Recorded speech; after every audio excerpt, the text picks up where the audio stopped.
नमस्कार। जगतगुरु भगवान श्री कृष्ण जी के चरणों में कृतज्ञता पूर्वक वंदन करता हूँ। सनातन संस्था एवं हिंदू जनजागृति समिति की ओर से धर्म संवाद के इस विशेष कार्यक्रम में मैं कार्तिक सालुंके आप सभी का हार्दिक स्वागत करता हूँ। बंधुओं, पिछले कुछ दिनों से हम इस धर्म संवाद के कार्यक्रम से अनेक विषयों को हमने समझ कर लिया। धर्म क्या है, अध्यात्म क्या है, पितृपक्ष क्या है, श्राद्ध क्या है, मृत्यु, उसके उपरांत के क्रियाक्रम के पीछे का शास्त्र क्या है, तथा कर्मफल सिद्धांत, पुनर्जन्म सिद्धांत, ऐसे विविध विषयों पर हमने शास्त्र क्या है वो समझ कर लिया। ये जब संवाद शुरू थे उस समय हमारे दर्शकों के मन में जो प्रश्न, जो शंका निर्माण हुई है, उस शंकाओं का समाधान हम आज के इस धर्म संवाद में करने वाले हैं। हमारे साथ इस धर्म संवाद में हिंदू जनजागृति समिति के राष्ट्रीय मार्गदर्शक सद्गुरु डॉक्टर चारुदत्त पिंगले जी उपस्थित हैं। नमस्कार सद्गुरु डॉक्टर पिंगले जी। नमस्कार कार्तिक जी। तो आइए हम इस धर्म संवाद को आगे बढ़ाते हैं। जो पहला प्रश्न हमें पूछा गया है तो मैं आपसे पूछना चाहूँगा। एक प्रश्न हमें आया है कि कुल देवता और गुरुदेव दत्त का नाम जप करना अच्छा नहीं लगता, तो क्या करना चाहिए? ऐसी स्थिति को दो प्रकार के कारण होते हैं सामान्यतः। एक होता है मानसिक कारण और एक होता है आध्यात्मिक कारण। जैसे हमारे चित्त के संस्कार होते हैं, तो संस्कारों के अनुकूल जब कोई बात करनी होती है तो वो करने में हमें आनंद आता है, और उसके विरोध में अगर कोई करना है तो वो करने के लिए हमारा मन मानता नहीं, तो ये एक मानसिक स्तर का कारण हो सकता है। और दूसरा होता है कि एक आध्यात्मिक स्तर का कारण। तो आध्यात्मिक कष्ट अगर हो तो भी ऐसे मन में विचार आने की संभावना होती है। अब जैसे जैसे हम नाम जप शुरू करते हैं, तो नाम जप करते समय हमें विभिन्न तरह के कष्ट हो सकते हैं। जैसे ग्लानि आना, यानी अनावर नींद आना, या नाम जप को बैठे तो मन में अनेक विचार उभर के आना, या उबासी आना, या सिर भारी होना, ऐसे कुछ अन्य प्रकार के कष्ट हमें दिख सकते हैं। और ये जो कष्ट है, ये अन्य कोई शारीरिक या मानसिक कारण न होते हुए जब आते हैं, तो यह जो कष्ट है वो आध्यात्मिक कारणों से हमें हो रहे हैं। यह हमें ध्यान में लेने की आवश्यकता है, और ऐसी स्थिति हो तो भी हमें निरंतर जाप करते ही रहना चाहिए। अब जो अनिष्ट शक्ति की जो पीड़ा होती है, तो वो क्यों होती है? नाम जप करने के बाद अनिष्ट शक्ति का कष्ट क्यों बढ़ सकता है? तो मूलतः जाप करने की प्रक्रिया से ही व्यक्ति में सात्विकता बढ़ती है।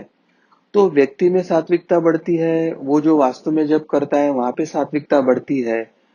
तो आपसे लेन देन जो है वो अनिष्ट शक्तियां, या वास्तु की अनिष्ट शक्तियां, या वातावरण की जो अनिष्ट शक्तियां होती है, तो उनको ये सात्विकता सहन नहीं होती, और उसके कारण वो कष्ट देना शुरू करते हैं।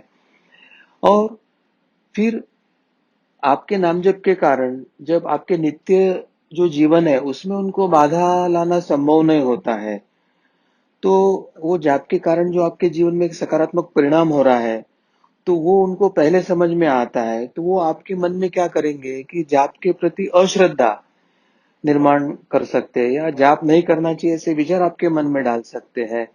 और इस प्रकार से भी अनिष्ट शक्तियां हमको कष्ट देके जाप से दूर लेके जाने का प्रयास करती है। परंतु ऐसे जब कष्ट होता है, तो हमें एक ध्यान में लेना चाहिए कि हम जो नाम जप कर रहे हैं वो कसौटी पे उतरा है, और हमारे नामजप का जो परिणाम है वो सही और योग्य हो रहा है। और इसलिए ही ये अनिष्ट शक्तियां विरोध कर रहे हैं, और हम अनिष्ट शक्तियों का कष्ट अनुभव हो रहा है। धीरे धीरे क्या होता है कि जैसे जैसे हमारा नामजप बढ़ता है, अगले अगले वाणी में होता है, तो ये कष्ट प्रारंभ में थोड़ा सा असहनीय भी हो सकता है। तो उस समय हम क्या कर सकते हैं कि थोड़ी देर बीच बीच में रुक कर फिर जाप कर सकते हैं, और थोड़ी देर से तुरंत नाम जप शुरू कर सकते हैं। मगर कुछ कालावधि के बाद यह कष्ट कम हो के हमारा नाम जप अच्छा होना शुरू रहता है।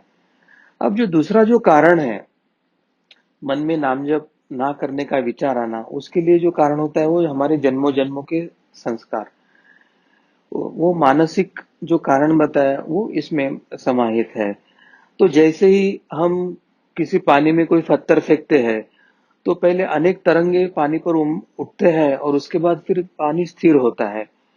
उसी तरह से जब अचानक हम नाम जप इत्यादि साधना शुरू करते हैं, तो वो जब नाम जप हमारे अंतर्मन में जाना, अंतर्मन में प्रवेश करना उसको संभव होता है, तो हमारे अंतर्मन में जो जन्मों जन्मों के संस्कार है, वो संस्कार एकदम ऐसे उभर के आते हैं और वो संस्कारों से निगडित विचार हमारे मन में आना शुरू हो जाते हैं। तो कभी कभी आपको ऐसे अनुभव होगा कि सामान्यतः दिन भर में मन में विचारों की मात्रा कम होती है, परंतु नामजप को बैठने के बाद अचानक मन में विचारों का एक बवंडर उभरता है।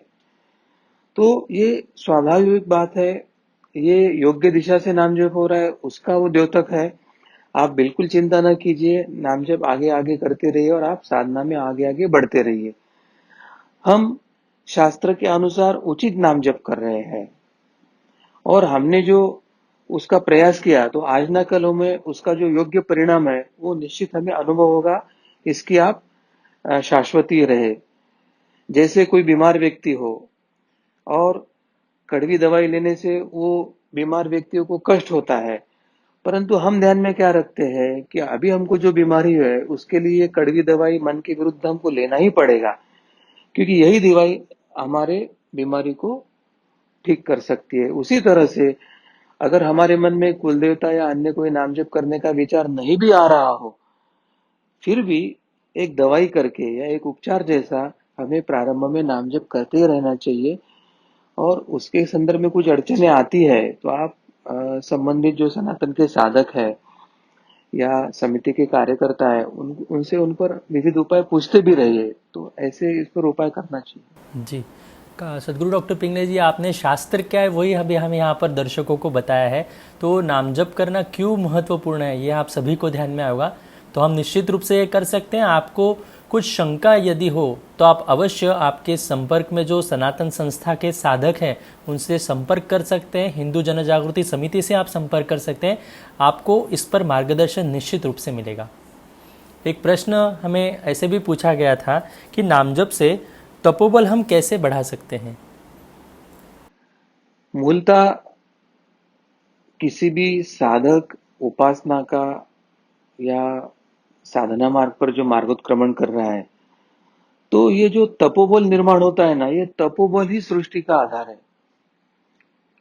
क्योंकि तपोबल के आधार पर ही ब्रह्मा सृष्टि की निर्मिति करते हैं, विष्णु पालन करते हैं, तो शिव संहार करते हैं। तो उनका अपना अपना तपोबल ही होता है, जिस बल के ऊपर वो ये सब कार्य करते हैं।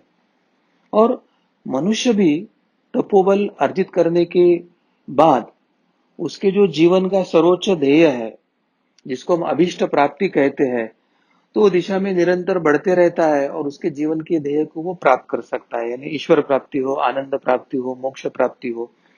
तो मनुष्य जितना तप करेगा और जितना तपोबल निर्माण होगा, उसके आधार पर उसके मार्गोत्क्रमण की गति रहती है। अब तपोबल अर्जित करने के अनेक उपाय शास्त्रों में बताए हैं। यानी जिसमें तप होता है, जिसमें साधना होती है, उससे जो ऊर्जा या कृपा प्राप्त होती है, उसे ही तपोबल कहा जाता है। और गीता में जो बताया है उसमें प्रमुख से दो प्रकार में उन्होंने बल को विभाजित किया है। एक जो तपोबल जो है, जो बल है तप का, वो कायिक, वाचिक और मानसिक इस प्रकार से विभाजित किया है। तो दूसरा जो एक बल है तपो का बल, वो सात्विक, राजसिक एवं तामसिक इस प्रकार के त्रिगुणात्मक प्रकृति से निगडित वो बलों में उनको विभाजित किया है। अब नित्य नियमों पूर्वक जब हम निर्धारित जब पूर्ण करने का संकल्प करते हैं और वो दृष्टि से प्रतिदिन न्यूनतम आवश्यक है उतना जब जब हम करते हैं, तो हमें अभी मैं जो आगे कुछ सूत्र बताना चाहूंगा कि तब फलीभूत होने के लिए क्या क्या बातें आवश्यक है। जैसे हमने पहले तीन के तप के जो तीन प्रकार देखे थे कि जिसमें कायिक, वाचिक और मानसिक तप है, तो इसमें जो पहला प्रकार है कायिक तप। कायिक तप यानी हमें जो देह से, ये स्थूल देह से या हम जो ये काया है, इस काया से जो हम कर्म करते हैं और उसमें जब हमारा तप होता है, तो उससे जो कृपा या बल हमें मिलता है, तो उसको कायिक तप ऐसे कहा जाता है। अब इसमें क्या क्या आता है, देवता हो या गुरु हो, विद्वान हो, इनका विधिवत शास्त्रानुमय पूजन करना चाहिए। शुचिता जो है, यम नियम है, क्या करे क्या ना करे, इसका पालन करना आवश्यकता है। हमारे जीवन में जो सहज सरलता है कि हम है वैसे ही प्रकट करे स्वयं को, मतलब मन में छलावा अलग है, बाह्य कृति अलग है, इस तरह का हमारा दोहरा रूप ना हो। जहाँ मतलब शास्त्रानुसार ब्रह्मचर्य का पालन है या अहिंसा का पालन है, ये जो कुछ जो महत्व की बातें आती है वो कायिक तप के अंतर आती है। और कायिक तप जब होता है तो उससे भी हमें गुरु कृपा या एक अंतर्गत तपोबल हमें प्राप्त होता है। अब दूसरा जो तप कहा गया है उसे वाचिक तप, यानी आपकी जो वाचा है, यानी आपको जो बोलना चालना है या आप जो कहते हैं वो सब में से भी आपका तप हो सकता है। यानी आपकी वाणी यह एक तप का साधन है। अब फिर कौन से वाणी या कैसे हमारे वृत्ति या संस्कारों के कारण वाणी से भी तप प्राप्त हो सकता है, तो उसमें दूसरे को कष्ट न पहुंचाने वाली मृदु या मीठी वाणी होनी चाहिए। यानी बिना कारण किसी की गलती नहीं है तो हमारे स्वार्थ या दूसरे को पीड़ा देने के उद्देश्य से, किसी को कष्ट पहुंचाने के उद्देश्य से हमारी टीका टिप्पणी या परनिंदा या निंदा करने वाली वाणी नहीं होना चाहिए। दूसरा है वाणी सत्य वचनी होना चाहिए। यानी सत्य भले ही कटु हो, कितना भी अप्रिय हो, तो भी सत्य को स्वीकार कर सत्य को नम्रता से सामने वालों को सहज समझ में आए, सत्य बताते समय सामने वाले के मन में प्रतिक्रिया ना आए। इस प्रकार से जब हम सत्य वाणी का प्रयोग करते हैं तो वो एक तप होता है। और सबसे महत्व का है प्रिय भाषण। प्रिय भाषण यानी क्या कि किसी को हमको कुछ बताना है, सत्य भी बताना है, कटु सत्य भी बताना है, तो अत्यंत प्रिय माध्यम से बताए ताकि उसको वो समझ में आए और उसको स्वीकारने में आसान हो। और जो भी स्वाध्याय बताए हैं जीवा के लिए, पसंद नापसंद या भोजन करते समय क्या करना चाहिए, कब बोलना चाहिए कब नहीं बोलना चाहिए, या कम बोलना चाहिए, अनावश्यक नहीं बोलना चाहिए, व्यर्थ ना बोलना चाहिए, इस तरह के सब जो स्वाध्याय है वो अगर हम करते हैं तो हमारा वाचिक तप भी होता है। इसमें से हमें ईश्वर की कृपा, गुरु की कृपा या एक आंतरिक बल हमें प्राप्त होता है। और तीसरा जो है मानसिक तप, यानी हमारे मन की जो वृत्ति है, मन का जो हमारे जीवन में आने वाले प्रसंगों के लिए जो उसकी संवेदना है या मन की जो प्रतिक्रिया होती है, तो वो अगर ईश्वर को अनुकूल, शास्त्र को अनुकूल, धर्म को अनुकूल, साधकत्व को अनुकूल या समाज व्यवस्था उत्तम रहने के अनुकूल अगर वो मानसिक आपके संस्कार कार्यान्वित होते हैं तो उसमें से एक तप निर्माण होता है। जैसे मन सदैव प्रसन्न रहता है और स्वयं प्रसन्न रहता है और दूसरे को प्रसन्नता देने की क्षमता है। मन में सौम्यता है, मतलब हट्टीपन, कठोरता ऐसे नहीं है, दूसरे को सहज स्वीकारते हैं, अपनी बात सहज से दूसरे को बताते हैं, किसी पर आग्रह दुराग्रह नहीं होता है। और फिर कहाँ गलत दिखा तो वो भी नम्रता से योग्य शब्दों में बताने की हम प्रक्रिया करते हैं। कहीं अधर्म दिखा तो उसका भी खंडन योग्य पद्धति से करने की प्रक्रिया करते हैं। और कोई अच्छा कार्य कर रहा है, भला ही वो हमारे शत्रु पक्ष का हुए, तो भी दूसरे के अच्छे गुणों का ग्रहण करना या अच्छे गुणों का कौतुक करना, स्वयं स्वयं को मौन रखकर आत्मनिग्रह करना। यानी मौन से हम जो बल मिलता है वो आत्मचिंतन में रहना और आत्मनिग्रह करना।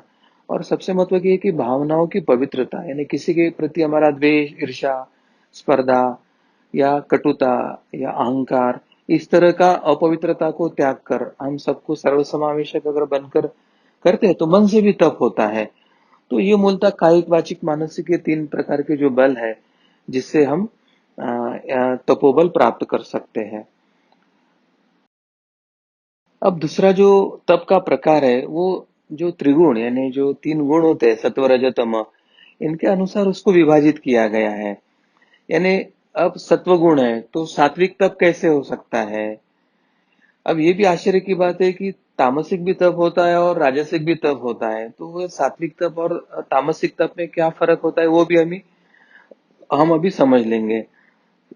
तो सात्विक तप का मतलब है कि श्रद्धा पूर्वक, यानी ईश्वर पर श्रद्धा है, धर्म की जो सीख है उसमें हमारी श्रद्धा है और उस पे श्रद्धा रखकर हम कर्म कर रहे हैं, और कर्म कैसे कर रहे हैं कि फल की आशा किए बिना, यानी निष्काम स्वरूप से, फल की आशा न रखते हुए। तो ऐसे जब कोई व्यक्ति कर्म करने के लिए सक्षम होता है, तो उस समय उस व्यक्ति के माध्यम से सात्विक तप का वहां पे बल निर्माण होता है। सात्विक तप उसके हाथों से होता है उस समय।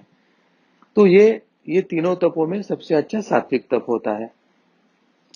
अब राजसिक तप क्या है? रजोगुण से निर्मित जो है, या रजोगुण वाला व्यक्ति साधना करता है या कोई हेतु रख के कर्म करता है, तो उसमें क्या प्राप्त होता है उसको? तो उसकी इच्छा रहती कि मुझे ख्याति प्राप्त हो, मुझे प्रसिद्धि मिले, मुझे प्रतिष्ठा मिले, मुझे मान सम्मान मिले, कोई मेरा कौतुक करे।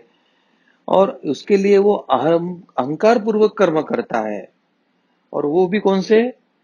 पारमार्थिक यानी आध्यात्मिक कर्म भी वो अहंकार पूर्वक करता है, ये उद्देश्यों को मन में रख कर करता है। तो उसके कारण इसमें जो तप होता है उसको राजसिक तप कहते हैं। तो इससे ईश्वर प्राप्ति की तरफ तो प्रवास नहीं होता है, इससे आपकी इच्छा पूर्ति होती है, और हो सकता है कि इसके बाद आपका अहंकार बढ़ गया तो आप तमोगुणी तप की तरफ जा सकते हैं। अब जो अंतिम है तामसी तप, तमोगुणी तप, यानी व्यक्ति में जब तमोगुण प्रधान होता है, और तमोगुण प्रधान व्यक्ति जब कोई उपासना या कर्म करने का प्रयास करता है, तो उसका उद्देश्य अत्यंत गलत होता है। दूसरे को पीड़ा पहुंचाने के हेतु से बहुत बार वो कर्म करता है, या बहुत बार अपने स्वार्थ को पूर्ति करने के लिए दूसरे को पीड़ा देने के लिए वो अनुष्ठानों का आयोजन करता है। तो इसमें दो बातें हैं कि दूसरे को पीड़ा देना, स्वयं के स्वार्थ के लिए दूसरे को पीड़ा देना, और उसके लिए पारमार्थिक या आध्यात्मिक अनुष्ठान करना, और उसमें से जो बल निर्माण होता है वो तामसी बल होता है, और उससे बहुतांश विध्वंसक कार्य होते हैं। तो तामसिक बल के उदाहरण क्या है? रावण, कंस इत्यादि जो असुर प्रकार है वो सब तामसिक तप के संज्ञा में आते हैं। और फिर भक्त प्रहलाद है, या जो भी अच्छे शिष्य है, भक्त है, वो सात्विक बल की संज्ञा में आते हैं। और सर्वसामान्य जो व्यक्ति होता है, मान सम्मान की अपेक्षा है, धन की अपेक्षा है, कौतुक की अपेक्षा है, कुछ अधिकार या सत्ता की अपेक्षा है, ऐसे जो होते हैं वो राजसिक बल में जाते हैं। अब शतपथ ब्राह्मण में क्या बताया वो हम समझ लेंगे। शतपथ ब्राह्मण में वे बताते हैं कि तपसा वही लोकम जयति, अर्थात तप से संसार पर विजय पा सकते हैं, ऐसे उन्होंने एक वाक्य में हमें बताया है। यानी किसी व्यक्ति को संसार पर विजय पाना है या स्वयं पर विजय पाना है, तो उसको तप करना आवश्यक होता है। मनुस्मृतिकार का मत है कि संस्कार में जो कुछ प्राप्त होना असंभव लगता है या दुष्प्राप्य है, ऐसे सभी बातों को व्यक्ति तप से प्राप्त कर सकता है। यानी सर्वसामान्य व्यक्ति को जो उसके जीवन में कुछ बातें प्राप्त करना कठिन लगती है, वो अगर तप करता है तो उसको प्राप्त होता है। और इसलिए हम हमारे पुराणों में और धार्मिक इतिहासों में हम उदाहरण देखते हैं कि असुरों ने भी बड़ी तपस्या करके, तप करके, उन्होंने ब्रह्मा जी या शिव जी से वर मांगकर फिर वो बलाढ्य असुर बने। तो तप का बल मिलने के बाद आपकी उपासना का फल भगवान को देना आवश्यक ही होता है। और फिर स्वार्थी इच्छा है, फिर त्रिलोक का राज्य चाहिए, मैं देवता के हाथों से ना मरे, या मैं विजय हूं, इस तरह की एक तमोगुणी वृत्ति को रखकर वो आशीर्वाद मांगते थे, और उसके लिए उनको वो वरदान मिल जाता था। तो इस प्रकार से हमारे पुराणों में भी ऐसे कई उदाहरण हमको मिलते हैं कि तप से मनुष्य जो भी दुष्प्राप्य है वो प्राप्त कर सकता है, मगर सर्वसामान्य व्यक्ति ने सात्विक तप की तरफ जाना आवश्यक होता है। अब तप के सम्मुख कुछ भी कठिन नहीं है और कुछ भी दुर्लभ नहीं है। और प्राचीन काल में ऋषि मुनि महर्षियों, इन्होंने जो कुछ कार्य किया, धर्म की रक्षा का हो, धर्म की पुनर्स्थापना का हो, अवतारों के साथ जो उन्होंने जो कुछ कार्य किया है, वो उनके तपोबल पर ही किया है। ये हमको सबको रामायण महाभारत इत्यादि सभी कथाओं के कारण पता है। अब हमको ये भी पता है कि राजा भगीरथ ने अपने पुरखों को गति देने हेतु अपने तपोबल से ही गंगा को वैकुंठ से धीरे धीरे पृथ्वी पर लाया था। तो गंगा का अवतरण जो पृथ्वी पर हुआ, उसके लिए एकमात्र कारण था भगीरथ का तपोबल। अब तब से असंभव को संभव करने की क्षमता उस व्यक्ति में आ जाती है। चाहे वशिष्ठ हो, विश्वामित्र हो, भृगु हो, अंगिरा हो, परशुराम हो, व्यास आदि अनेक जो ब्रह्मर्षि है, इनके तपोबोल के आख्यानों से, इतिहासों से हमारा पूरा पौराणिक साहित्य भरा पड़ा हुआ है। जैसे अग्नि में तपाने के बाद स्वर्ण शुद्ध होकर चमकने लगता है, दमकने लगता है, उसी प्रकार कर्म धातु से मिला हुआ ये जो शरीर है, जब हम उपासना करते, कायिक वाचिक मानसिक तप करते हैं या सात्विक या विविध प्रकार का हम तप करते हैं, तो उस तप के अग्नि से जब हमें तेजस्विता प्राप्त होती है, तो ऐसे ऋषि मुनि फिर दिव्य दिव्य कार्य करते हैं। तो तप का जीवन में इतना बड़ा महत्व है। जी, आपने विस्तृतता से हमें तप के बारे में यहाँ पर बताया है। मैं अगला प्रश्न आपसे पूछना चाहूँगा। हमें ऐसे पूछा गया कि स्वयं की नकारात्मकता कैसे दूर करें, ऐसे एक प्रश्न आया था। बहुत प्रैक्टिकल प्रश्न है, क्योंकि वर्तमान कलयुग में ऐसे दिखाई देते कि हर परिवार में आधे से अधिक जो सदस्य होते हैं, तो कुछ ना कुछ नकारात्मकता में ही फंसे हुए हैं। वर्तमान 20-25 वर्षों में एक मानसिक रोगों की ऐसी बड़ी श्रृंखला भी निर्माण हुई है। तो सबसे पहले मन में जो नकारात्मकता आती है, तो उसके कारण मीमांसा क्या है, कौन से कारणों से आती है, वो हम देख लेंगे। अपने मन में नकारात्मकता आने के दो ही कारण होते हैं, एक है मानसिक कारण और दूसरा है आध्यात्मिक कारण। यानी अनेक बार जब हमारे जीवन में विपरीत परिस्थिति आती है, संकट आती है, और फिर उस संकट को जूझने के लिए हमारा मनोबल काम नहीं देता, हमारा आत्मबल सहायता नहीं देती, हमारा पुण्य बल साथ में नहीं होता है, और जब उस परिस्थिति से अंदर से हम हारने की प्रक्रिया शुरू हो जाती है, तो ऐसे परिस्थिति में हमारे मन में एक नकारात्मकता आती है। वास्तव में हमारा मन जो है, ये नकारात्मकता अनुभव करता है। वो मन नकारात्मकता क्यों अनुभव करता है कि उसके सामने जो प्रसंग आ रहा है, उनमें उसके सामने जो परिस्थिति आ रही है, उसके सामने जो संकट आ रहा है, तो उसको योग्य पद्धति से प्रतिक्रिया कैसे दे, उस प्रसंग को योग्य पद्धति से रिस्पॉन्ड कैसे करे, वो करने की क्षमता मन में न होने के कारण उसके मन में नकारात्मकता आती है। अब इस समस्या के लिए हमें करना क्या चाहिए, अब इसका समाधान क्या है? तो ये जो मानसिक कारणों के कारण हमारे मन में जो नकारात्मकता आती है, वो दूर होने के लिए हमने जो अन्य अच्छे कार्य किए हैं या अन्य परिस्थिति को हमने अच्छे प्रकार से रिस्पॉन्ड किया है, तो उसको हमको बार बार स्मरण करके मन पर अंकित करना चाहिए। जैसे कोई नकारात्मक विचार या परिस्थिति हमारे सामने आ रही है, तो उसमें क्या योग्य विचार ले सकते हैं, उसको कैसे हैंडल कर सकते हैं, उस प्रकार का योग्य दृष्टिकोण लेके हम स्वयं सूचना लेकर अपने मन की नकारात्मक दिशा को सकारात्मक की तरफ लेके जाने का प्रयास कर सकते हैं। और सबसे महत्व की बात है कि हमारे जो अच्छे मित्र है, जो थोड़ा सा आध्यात्मिक भी दिशा दर्शन दे सकते हैं, या आपके अड़चनों में आपके उन्नति की तरफ जो दिशा दर्शन दे सकते हैं, ऐसे मित्रों के साथ अगर हम मन मुक्तता से बात कर लेते हैं, तो हमारे मन में आए हुए नकारात्मक विचारों के लिए योग्य क्या दिशा है, वो हमें उनसे मिल सकती है। मगर दूसरी जो एक बात है कि बहुत बार हमें ऐसे ध्यान में आता है कि चाहे पूर्णिमा हो, अमावस्या हो, इस कालावधि में हमारे मन की नकारात्मकता बिना कोई वजह से अचानक बढ़ना शुरू हो जाती है।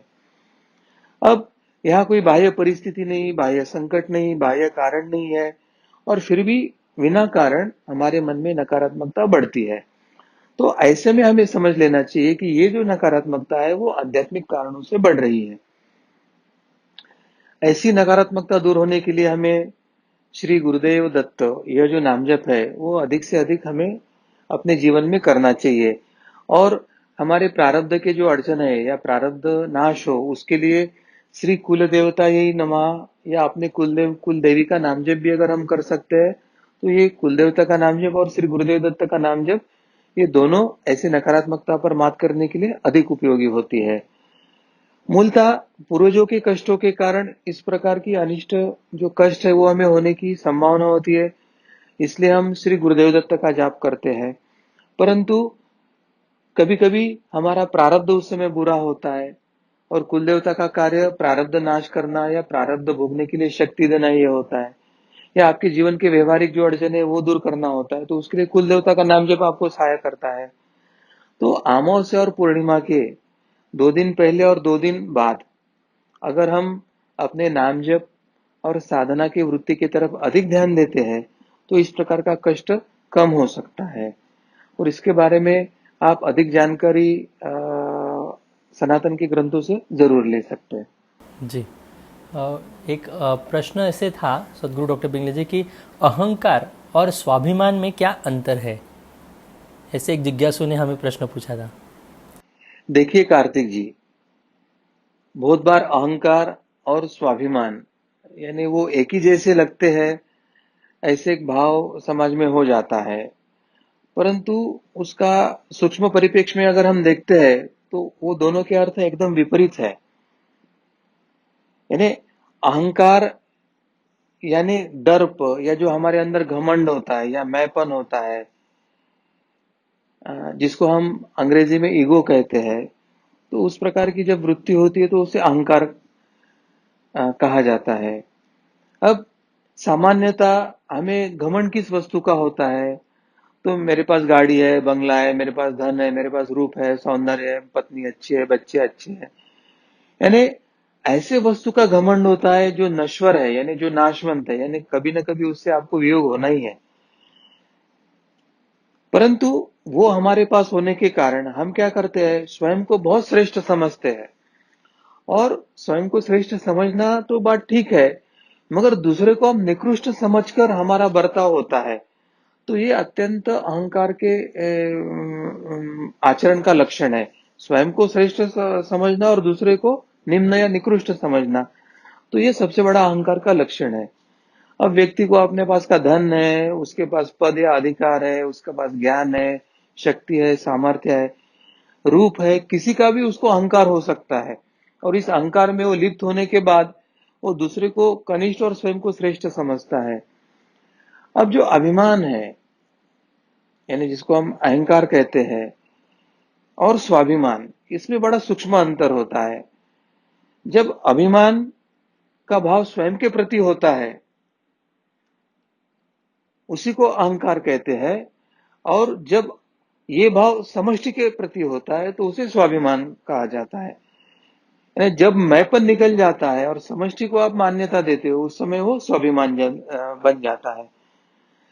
अब स्वाभिमान का अर्थ क्या है कि स्वाभिमान एक तरह से वैसे अभिमान में ही समाहित है, किंतु ये जो है वो स्वधर्म के प्रति होने के लिए, स्वधर्म के प्रति पूज्य भाव होने के लिए वो श्रेष्ठ होता है।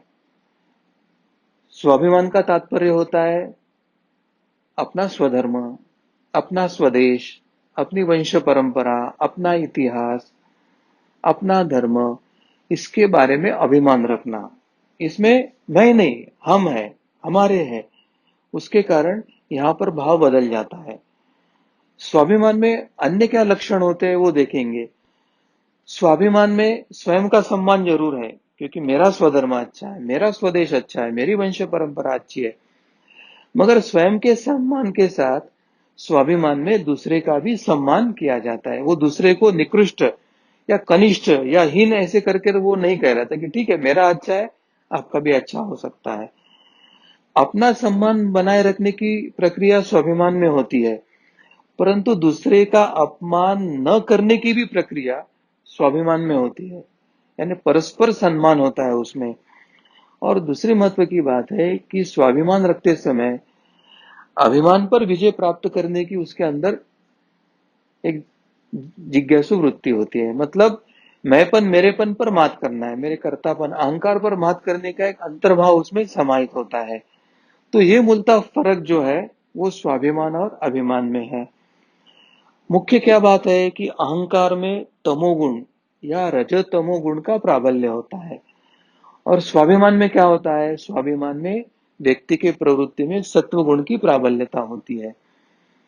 तो एक तरह से अहंकार का अर्थ क्या है, तो अहंकार के बारे में हमारे जो मनीषियों ने बताया कि मनुष्य के अंदर षडरिपु होते हैं, काम, क्रोध, मद, मत्सर, दंभ, ईर्ष्या, स्पर्धा, अहंकार, इस तरह के उसके षडरिपु और दोष होते हैं, जिसमें एक अहंकार होता है। और अहंकार यह स्वयं मनुष्य के विनाश का कारण बनते हुए हमने अपने पूरे पौराणिक कथा और विश्व के इतिहास में हमने देखा है। इसलिए अहंकार को सबसे बड़ा दुर्गुण माना गया है।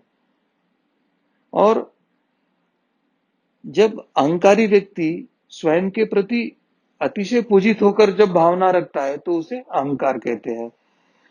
और जो केवल केवल अपने लिए ही विचार करता है उसमें यह अहंकार होने की अधिकतम संभावना होती है। दूसरे शब्दों में क्या है कि अपने आप को दूसरे से सतत श्रेष्ठ समझना, अपने धर्म, जाति, वंश, पद, प्रतिष्ठा, धन, वैभव, ऐश्वर्य इत्यादि का गर्व करना ही अभिमान हो जाता है।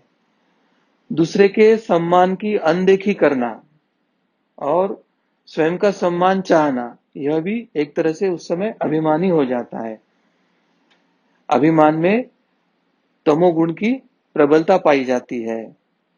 अब कोई भी भाव जिसके केंद्र में मैं, मेरा मेरा ऐसा ही होता है, तो वहां अहंकार के अलावा कुछ हो ही नहीं सकता है।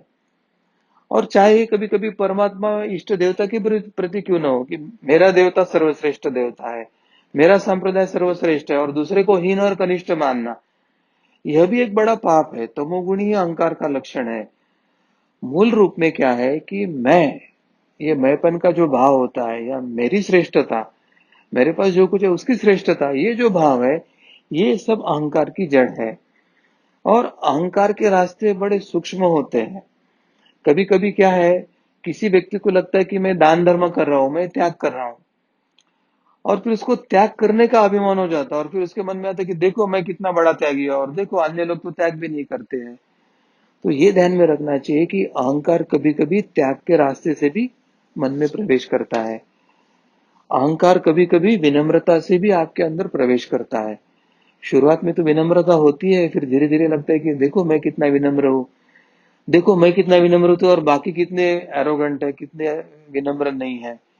अब ये जब भाव जागृत होता है कि देखो मैं कितना श्रेष्ठ हूं और बाकी कितने श्रेष्ठ नहीं है, उस समय अहंकार जागृत होता है।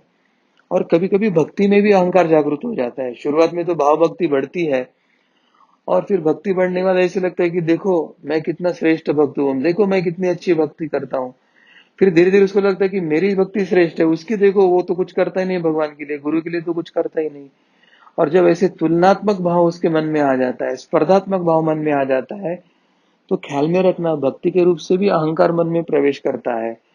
तो अहंकार के फिर पहचान का तरीका क्या है, अहंकार को हम कैसे जान ले, तो उसकी एक वाक्य की कसौटी है। जहां भी हमारे मन में मैं का भाव उठे, मैं श्रेष्ठ हूं और वो कनिष्ठ है, मेरे जैसा मैं हूं और बाकी तो मेरे तुलना में कुछ नहीं, ऐसा जब भाव उठे तो समझ लेना कि यह अहंकार का लक्षण है। और इसलिए हमारे शास्त्रों ने मैंपन के भाव को त्याग कर साधना करने पर निरंतर बल दिया है। अब आपके मन में प्रश्न आया होगा कि फिर अगर हमारे मन में तो सब तरफ मैं मेरा मेरा ही दिखता है, तो क्या करूं, अहंकार नष्ट करने के लिए हमने क्या करना चाहिए? तो अध्यात्म की दृष्टि से हमने कुछ स्वयं का चिंतन करना चाहिए कि हमारी दृष्टि से अहंकार कैसे हमारे मन में आ रहा है और क्या आ रहा है। अगर हम विचार करते तो मेरा जन्म हुआ है और मेरा ये नाम है, तो क्या यह नाम मेरा है? नहीं, जन्म के बाद तो मुझे किसी ने वो दिया है, माता पिता हो, परिवारजन हो, किसी ने तो मुझे नाम दिया, तो ये नाम भी मेरा नहीं है। किसी को लगता है मैं इंजीनियर हूं, क्या वो इंजीनियर है या मनुष्य है? मूलतः तो वो मनुष्य होता है, मगर इंजीनियरिंग सीखने के बाद उसमें एक अहंकार हो जाता है कि मैं इंजीनियर हूं। तो इस प्रकार जब अपने मूल स्वरूप से हम बाह्य स्वरूप का आधार लेकर अपनी पहचान स्थापित करने की प्रयास करते हैं, तो हमारा प्रवास अहंकार की तरफ जा रहा है। इससे हम ईश्वर से अलग हो जाते हैं, और ईश्वर से अलग होकर रहने की प्रक्रिया ही अहंकार का जड़ है। यानी मैं और ईश्वर अलग है, यही विचार अहंकार की जड़ है। और जब मैं इंजीनियर हूं ऐसा भाव रहता है, तब मैं ईश्वर नहीं हूं ऐसा अप्रत्यक्ष मन में भाव जागृत होने के कारण मन में अहंकार जागृत रहता है। तो अहंकार जब जागृत होता है तब मेरा भला कैसे होगा, मुझे कैसे सुख मिलेगा, मेरी संपत्ति कैसे बढ़ेगी, मुझे मान सम्मान कैसे मिलेगा, लोग मेरी वाह वाह कैसे करेंगे, सभी लोग मेरे मनानुसार कैसे बर्ताव करना चाहिए, मैं जो कहता हूँ वो सबने सुनना चाहिए, ऐसे ही सतत लगता है। और इस प्रकार से अगर नहीं होता है तो मन ही मन हमें गुस्सा आना आरंभ होता है। तो मन ही मन जब गुस्सा आना आरंभ होता है तो वो तो समझ लेना कि अब अहंकार अगले स्तर पर जा रहा है और अब वो गुस्से के माध्यम से अहंकार अपना नया अकराल विकराल रूप प्रकट कर रहा है। अब इस अहंकार को नष्ट करना है तो कैसे विचार करना चाहिए, इस संदर्भ में अभी हम जान लेंगे। तो क्या है कि जब मेरा जन्म हुआ तो मेरे पास कोई नाम नहीं था, केवल शरीर था और मन था। अब यह दोनों शरीर एवं मन ईश्वर के चैतन्य से मुझे प्राप्त हुए, मैंने तो कहीं से खरीद कर लाए नहीं थे। और जब शरीर बड़ा होने लगा तो वो सुंदर दिखने लगा, तो वो सुंदर दिखने में मेरा क्या योगदान है, कुछ तो नहीं है, ये तो ईश्वर की कृपा है। अब ये शरीर में चैतन्य देने वाले की, परमेश्वर की, ईश्वर की ही कृपा है। और इस कारण यदि अगर किसी की वाह वाह होना चाहिए, अगर किसी का स्मरण होना चाहिए, तो वो मेरी नहीं, वो ईश्वर की होना चाहिए। और ऐसा जो दृष्टिकोण लेकर हम अपने सब कर्म है, अपना कर्तृत्व जो लगता है, मैंपन या मेरापन लगता है, हम सब जब उसका सबका श्रेय हम हमारे सदगुरु तथा ईश्वर के चरणों में अर्पण करना शुरू करते हैं, हमारी जो विशेषताएं हैं, हमारे जो गुण है, हमारी कुशलता है, हम सभी अपने ईश्वर के प्रति मन से अर्पण करना प्रारंभ करते हैं, तो धीरे धीरे अहंकार नष्ट होना शुरू होता है। और इसलिए महाराष्ट्र के एक बड़े संत है, संत तुकाराम, वे कहते हैं, अहंकार गेला तुका म्हणे देव झाला। इसका मतलब क्या है कि रे अहंकार जब चले जाता है ना, तो ये जो मनुष्य लगता है उसे देवत्व प्राप्त हो जाता है। तो हमारा अहंकार ही हमारे देवत्व और ईश्वरत्व से दूर रखने वाला एक बड़ा ये है। तो अहंकार दूर करने के लिए हमें निरंतर प्रयास करना चाहिए। मैं और ईश्वर दो नहीं हूं, मैं और मेरे इष्ट देवता हम दो अलग नहीं है, हम एक ही है। इस भाव में रखकर हमारे सब गुण विशेषता कर्म निरंतर हमें ईश्वर के प्रति अर्पण करने की आवश्यकता है। तो फिर हम उस आनंद में और ईश्वर की हम अनुभूति ले सकते हैं। जी, सदगुरु डॉक्टर पिंगले जी, आपने बहुत ही सरलता से हमें स्वाभिमान और अहंकार, इसमें अंतर क्या ये हमें बताया है। मैं सभी दर्शकों को ये निवेदन करना चाहूँगा, यदि अहम भाव हमें कम करना है तो उसकी प्रक्रिया कैसे है। इसके लिए सनातन संस्था द्वारा अहम निर्मूलन हेतु साधना, यह ग्रंथ प्रकाशित किया गया है। इसमें बहुत सारी बातें दी गई है, अहम कैसे ढूंढना है, अहम के कौन से पहलू हमारे अंदर है, ये सब बातें आपको मिलेगी। आप अवश्य इसका अवलोकन कर सकते हैं। हमारा ये धर्म संवाद में जो ज्योतिष शास्त्र से संबंधित एक कार्यक्रम हुआ था, उस विषय में हमें एक प्रश्न ऐसे पूछा गया था कि प्रेम विवाह में कुंडली कैसे देखें, ऐसी स्थिति में क्या कर सकते हैं, ऐसा प्रश्न पूछा गया है। हाँ, यानी प्रेम विवाह हमने आपस में तय किया है, तो कुंडली कैसे देखे या क्यों देखे या देखने की आवश्यकता है या नहीं, इस प्रकार का यह प्रश्न है।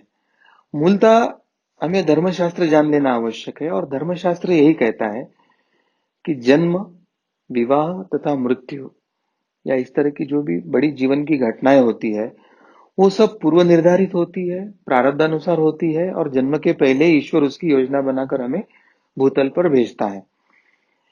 अब प्रेम विवाह का उदाहरण लेते हैं कि प्रेम विवाह हो जाता है तो उसमें क्या होता है कि विवाह के उपरांत चाहे पति हो पत्नी हो, उनको अपने आगे का जीवन समर्थता से उनको मार्गोत्क्रमण करने की आवश्यकता होती है, ताकि उनका जीवन सुखमय आनंदमय हो। और उसके लिए उनका स्वभाव का मिलन, एक दूसरे को समझना या उनमें एक दूसरे में सामंजस्य की जो क्षमता है, ये सब बातें आगे के जीवन की दृष्टि से अत्यंत महत्वपूर्ण होती है। इसके साथ ही जीवन की जो एक आर्थिक स्थिति होती है, या गृह सौख्य होता है, संतति सौख्य होता है, या आरोग्य इत्यादि जो महत्वपूर्ण बातें हैं, तो उसका भी मायना हमारे पारिवारिक जीवन में बहुत अधिक होता है। तो इन सब बातों को क्या संभावना है, या कोई प्रतिकूल काल जीवन में है क्या, ये सब जानने के लिए हमें ज्योतिष शास्त्र का आधार लेना आवश्यक होता है, और बहुशंक लेते भी है। अब जन्म कुंडली क्या करती है कि वो हमारे पूर्व सुकृत यानी हमारे जो पूर्व जन्मों के कर्मों के फल है, जिसे हम प्रारब्ध कहते हैं, उसका एक दर्पण होता है। और प्रारब्ध के अधीन जो हमारी बातें हैं उसके बारे में वो कुछ संकेत हमें कालानुरूप दे सकते हैं। जैसे प्रेम विवाह के संदर्भ में वधू और वर विवाह के पहले तो एक दूसरे के साथ उनका परिचय होता ही है। तो उनके मन में आता है कि अब हमारा परिचय है, हमने एक दूसरे को जान लिया, तो अब कुंडली देखने की क्या आवश्यकता है। परंतु इसका उत्तर क्या है कि प्रेम विवाह भी हो तो भी आपने अवश्य कुंडली देखनी चाहिए। इसका मुख्य कारण क्या है कि अभी तो प्रेम विवाह हो रहा है, अभी आगे पूरा जीवन यापन करना हमें बाकी है।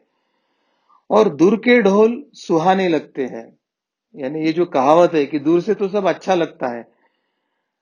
तो विवाह होने के बाद जब आगे का जीवन यापन करना पड़ता है तो फिर आगे के जीवन यापन में हमारी कसौटी आती है कि हम एक दूसरे को कितना समझ के लेते हैं, हम एक दूसरे को कितनी एकरूप होकर समर्थता से आगे का जीवन जी सकते हैं। अब प्रेम विवाह में क्या लगता है लड़के लड़की को कि हम तो आरंभ से एक दूसरे को देखे हैं, जाने हैं, तो हमारी बनती है। परंतु ऐसे भला ही वो बाहर से दिख रहा हो, परंतु प्रत्यक्ष स्थिति भिन्न होती है।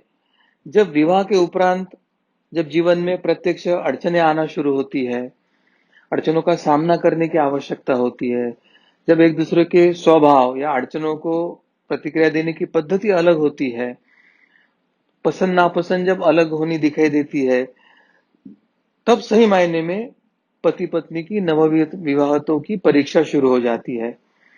और फिर ऐसे परिस्थिति में वो समझौता नहीं कर पाते, एक दूसरे को समझ नहीं पाते हैं, तो उनमें बार बार झड़प होने लगती है। और ऐसे हमारा अनुभव भी है, क्योंकि जो डाइवोर्स का प्रमाण है विवाह विच्छेद का, वो सबसे ज्यादा प्रेम विवाह में दिखाई देता है, ऐसे एक अभ्यास भी बताता है। इसलिए प्रेम विवाह वाले लोगों का तुरंत निर्णय लेने की उनकी मानसिकता होती है, हमारा पटा, हमें विवाह करना है। अब हमारी पटती नहीं तो तुरंत हमें अलग होना है, ऐसे निर्णय भी जल्दी बाजी में लेने की उनकी मानसिकता रहती है। और बहुत बार क्या होता है कि वर्तमान जो पीढ़ी चल रही है तो उनमें प्रेम कम और बाह्य आकर्षण ज्यादा होता है, और वो बाह्य आकर्षण को ही प्रेम मानते हैं। और जैसे ही विवाह के बाद बाह्य आकर्षण खत्म हो जाता है तो वो जो दिखावा का प्रेम रहता है तो वो खत्म होके फिर उनकी आपस में झड़पें शुरू हो जाती है। और वर्तमान में तो प्रेम प्रकरणों में अनेक बार धोखाधड़ी का भी सामने आया है। तो प्रेम विवाह, धोखाधड़ी इत्यादि के माध्यम से असफल होने का प्रमाण भी अधिक होता है।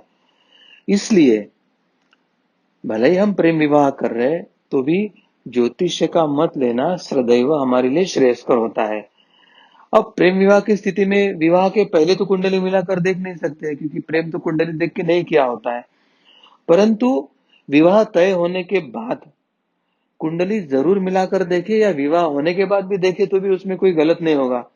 पर देखने का उद्देश्य केवल इतना ही होना चाहिए कि दोनों के कुंडली के मिलान में ऐसा कोई तो दोष नहीं है ना कि जो उनके लिए भविष्य में जीवन में कोई बाधा बन सकता है।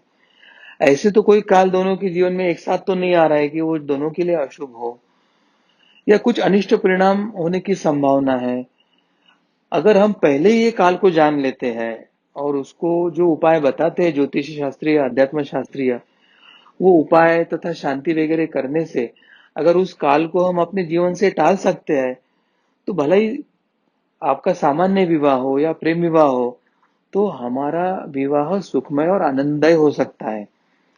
प्रेम विवाह हो चुका हो, परंतु आगे के जीवन में सुख आने के लिए जो क्रियामान कर्म करना हमारे हाथ में है, कुंडली दिखाकर योग्य उपाय या आध्यात्मिक उपाय करना जो हमारे हाथ में है, अगर दोनों करते हैं तो निश्चित ही प्रेम विवाह के बाद भी आने वाले संकटों पर मात करके भी अपना जीवन अधिक सुखमय करने की संभावना होती है। तो प्रेम विवाह हो या सामान्य विवाह हो, कुंडली जरूर देखें, ज्योतिष शास्त्र का जरूर लाभ ले और अपने जीवन को सुखमय और आनंदमय बनाए, ऐसे मैं सबको बताना चाहूंगा। जी। एक प्रश्न हमें ऐसे यहाँ पर पूछा गया था कि हिंदू धर्म में एक ही ईश्वर है तो इतने संप्रदाय क्यों हैं?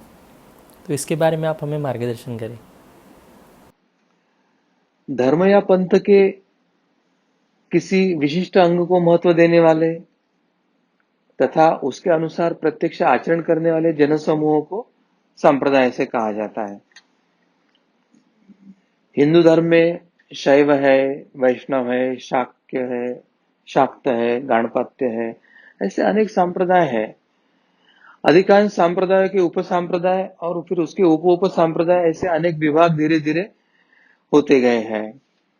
सामान्य रूप से अनेक संप्रदाय होने से धर्म में भेद निर्माण होकर धर्म की हानि हो रही है, ऐसे लगता है।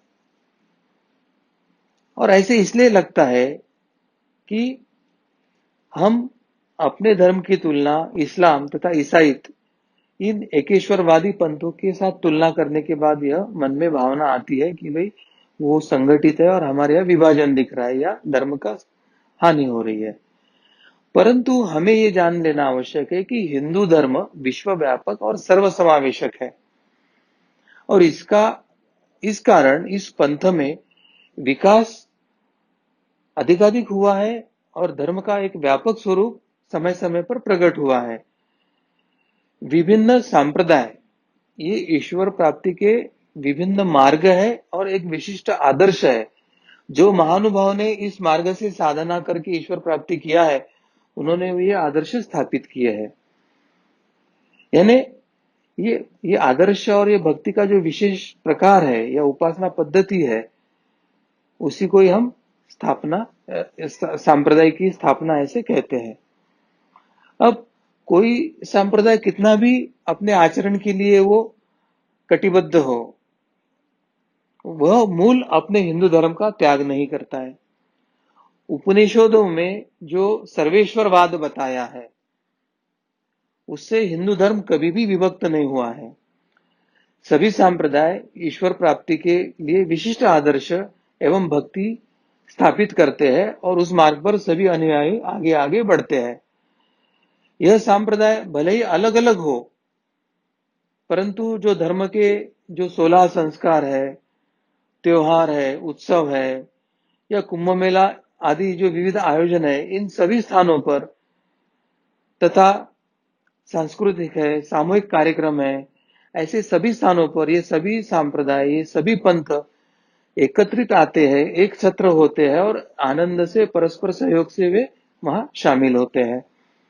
इससे हमें एक ही बात ध्यान में आती है कि हर संप्रदाय के उपासना या भक्ति के अलग अलग आविष्कार हो सकते हैं, परंतु ये सब अलग अलग आविष्कार वही एक ही ईश्वर के पास जाने के लिए, एक ही ईश्वर प्राप्ति के लिए है। ये सब में का एक सामायिक सूत्र है। इसका मतलब समझो कोई हमारे सामने पहाड़ी है और पहाड़ी के कोई पूरब के तरफ जो रास्ते से पहाड़ी के ऊपर जा रहा है, कोई पश्चिम के तरफ से जा रहा है, कोई दक्षिण के तरफ से जा रहा है, कोई उत्तर के तरफ से जा रहा है। तो पहाड़ी की चोटी पर जाने के लिए अलग अलग दिशाओं से अलग अलग रास्ते भले ही हो सकते हैं और कभी कभी ऐसे दिखते हैं कि वे एक दूसरे की विरोधी दिशा से ऊपर जा रहे हैं, मगर जब वे पहाड़ी की चोटी पे पहुंचते हैं तो वहां उनका जो भेद है वो खत्म हो जाता है। उसी तरह से सनातन धर्म ने एक सिद्धांत बताया है कि जितने व्यक्ति उतनी प्रकृतियां उतने साधना मार्ग। ये एक आध्यात्मिक सिद्धांत है। हर व्यक्ति की प्रकृति अलग है, इसलिए हर प्रकृति का ईश्वर के पास जाने के लिए एक उपासना का और भक्ति का मार्ग जो है वो अपने अपने प्रकृति के अनुसार ही होता है और वो व्यक्ति स्वयं वैसा ही चयन करता है। यही सनातन धर्म की विशेषता और व्यापकता और सर्वसमावेशकता है, जो अन्य पंथों में आपको बिल्कुल दिखाई नहीं देती है। और इसी कारण हमारा धर्म ये अत्यंत प्रगल्भ, अत्यंत उन्नत अवस्था का है। हमारे धर्म ने एक ही ईश्वर के पास जाने के लिए अनंत मार्गों का उसने शोध लगाया है। हर व्यक्ति अपने प्रकृति के अनुसार अलग मार्ग से ईश्वर प्राप्ति कर सकती है, ये उसने मान्य कर लिया है। और इन सब का ध्येय एक होता है, इसलिए उनमें भेद नहीं, वह भी ये बताता है। इसलिए ये जो मन में बात आती है कि अनेक संप्रदायों के कारण धर्म विभाजित हो गया, हम असंगठित हुए दिखते हैं, ये बिल्कुल गलत है और इसमें का एकत्व हमें समझने की आवश्यकता है। जी, बहुत ही सहजता से आपने हमें सामने यहाँ पर स्पष्ट किया है कि भले ही मार्ग अलग अलग हो लेकिन ईश्वर एक है और वहाँ पर जाने का मार्ग भी अलग अलग हो सकते हैं लेकिन ईश्वर एक ही है। तो ये हमें स्पष्ट हो गया है। हमारा धर्म संवाद में हमने अलग अलग विषयों पर हमने कार्यक्रम लिए थे। तो हनुमान जयंती के उपलक्ष्य में हमने धर्म संवाद किया था। तो एक प्रश्न हमारे सामने आया था, वो पूछते हनुमान चिरंजीवी है तो अब वो कहाँ है, ऐसे पूछा गया है। अश्वत्थामा बलिर्व्यासो हनुमानश्च विभीषणः कृपः परशुरामश्च सप्तैते चिरंजीविनः। अश्वत्थामा, बलि, व्यास, हनुमान, विभीषण, कृपाचार्य, परशुराम, इन 7 महानुभावों को सप्त चिरंजीवी कहा गया है। और हनुमान जी के संदर्भ में अगर देखना है तो हनुमान जी ने श्री विष्णु के विविध अवतारों में अपना अपना कार्य दिखाया है। जैसे प्रभु श्री रामचंद्र जी के अवतार में तो उन्होंने प्रत्यक्ष कार्य ही किया था, परंतु अगले जो विष्णु के जो अवतार थे श्री कृष्ण, उसमें भी उन्होंने महाभारत के युद्ध में भाग लिया था समय समय पर, चाहे भीम का हो या उनके ज्येष्ठ बंधु बलराम जी हो या अनेक लोगों के गर्भ हरण के लिए भी हनुमान जी ने उस समय श्री कृष्ण के साथ कार्य किया था। तो प्रत्येक अवतार में हनुमान जी का स्थान कोई ना कोई लेकर कार्य करता ही है। प्रत्येक अवतार में हनुमान कोई ना कोई भूमिका लेकर अवतारों के साथ कार्य में सहभागी होते ही है। हनुमान सप्त चिरंजीवों में से एक है और सप्त चिरंजीवों को चारों युगों के अंत में मोक्ष प्राप्ति होने वाली है। अगले जो कलयुग का चक्र, अगले जो युगों का चक्र शुरू हो जाएगा कल्प का, तो उसमें इन 7 जो आध्यात्मिक उन्नत व्यक्ति है उनका स्थान दूसरे आध्यात्मिक उन्नत लेंगे। अब आपका प्रश्न था कि अभी हनुमान जी कहाँ है। तो कहा जाता है कलयुग में जहां जहां राम संकीर्तन हो रहा है, जहां जहां राम नाम जप रहा है, जहां जहां राम कथा हो रही है, वहां वहां प्रत्यक्ष सगुण में ही हनुमान उपस्थित रहते हैं या अपने राम भक्तों की रक्षा के लिए सदैव तत्परता से वो उपस्थित रहते हैं। ऐसे अनेक विभूतियों के अनुभव भी है और लोगों के भी अनुभव है। एक प्रश्न हमें ऐसे भी पूछा गया था कि संत, मुनि और ऋषि, इनमें क्या भेद है, इसके बारे में आप हमें मार्गदर्शन करें। ऋषि कौन है, मुनि कौन है, अनेक बार इसको समान रूप से देखा जाता है। वास्तव में ये परस्पर जुड़े हुए हैं। यानी ऋषि बनने के लिए पहले आपको मुनि बनना आवश्यक है। यानी साधना क्रम देखते हैं तो पहले मुनि अवस्था प्राप्त होती है और बाद में ऋषि अवस्था प्राप्त होती है। तो सर्वप्रथम मुनि कौन है वो हम समझ लेंगे, जिनमें आत्मनिरीक्षण की क्षमता है और जो स्वयं सतत का आत्मनिरीक्षण करते हैं, जो विचारशील है, चिंतनशील है, चीजें कैसे होती है और ऐसे क्यों होती है, इन सब बातों के बारे में चिंतन मनन और सतत आत्मनिरीक्षण करने वाले जो साधना मार्ग के पथिक होते हैं उन्हें मुनि कहा जाता है। अब ऋषि क्या है, ऋषि कौन हो सकते हैं? तो ऋषि के कुछ लक्षण हैं। सैकड़ों वर्ष तप या ध्यान करते हैं। तप या ध्यान करने के कारण वे स्वयं धर्मशास्त्र या साधना मार्ग सीखने और समझने के उच्च स्तर पर पहुंचते हैं। ऐसे महान विभूतियों को ऋषि कहा जाता है। इन तप के माध्यम से ऋषि आत्मज्ञान को लक्ष्य बनाते हैं, यानी अपने जीवन के ध्येय को वो आत्मज्ञान रखते हैं और उसके प्राप्ति के लिए वो प्रयास करते हैं। और जब ये तप करते हैं तो तपस्या के फल स्वरूप ऋषियों को देवता द्वारा वरदान भी मिलता है, एक विशिष्ट शक्ति या सिद्धि ऐसे भी प्राप्त हो सकती है। अब मूलतः भाषा शास्त्र के अनुसार ऋषि शब्द की जो व्युत्पत्ति है, ऋष इस शब्द से है, जिसका अर्थ होता है देखना। भारतीय परंपरा में श्रुति ग्रंथों का दर्शन अर्थात उसे यथावत समझने की क्षमता जो रखते हैं उसे ऋषि कहा गया है। यानी श्रुति ग्रंथों में जो दर्शन शास्त्र रखा है या उसमें जो आपको जीवन का ध्येय करके जो दर्शन प्राप्ति करना है उसको समझने की क्षमता और उस पथ पर चलने की क्षमता जिनमें होती है उन्हें ऋषि कहा जाता है।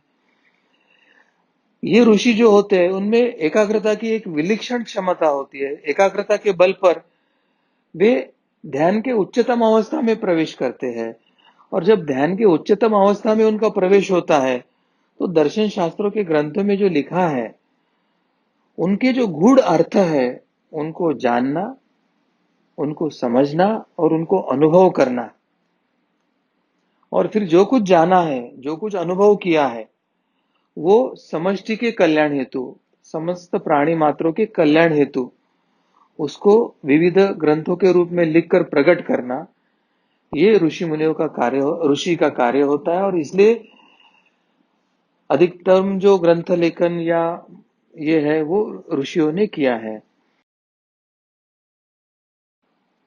और इसलिए एक श्लोक में ऋषि की सब भूमिका स्पष्ट करते हुए ये कहा भी गया है, ऋषि तू मंत्र दृष्टारा न तू कर्तारा। अर्थात ऋषि को कहा है कि आप तो मंत्र के देखने वाले हो, ना कि मंत्र बनाने वाले, यानी ना कि मंत्र के आप कर्ता हो। अर्थात मंत्र को बनाने वाले, निर्माण करने वाले तो एक ही है, वो है परमात्मा परमेश्वर। और परमात्मा ने जो लिखा है मंत्र, उसको देखा, उसको समझा, उसको अनुभव किया और फिर वो अनुभव जो लिखा है आपने, तो ऋषि मंत्र को देखने वाले हैं, द्रष्टा है, वो कर्ता नहीं है, ऐसे कहा जाता है।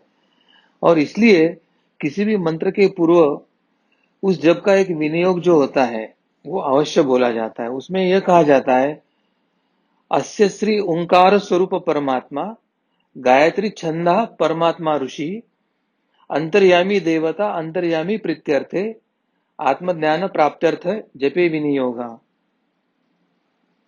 उसमें यह मंत्र प्रकट करने वाले परमात्मा नामक ऋषि का उल्लेख किया गया है। सामान्यतः वेदों की ऋचाओं का साक्षात्कार करने वाले जो साधना पथिक होते हैं उन्हें ऋषि कहा जाता था।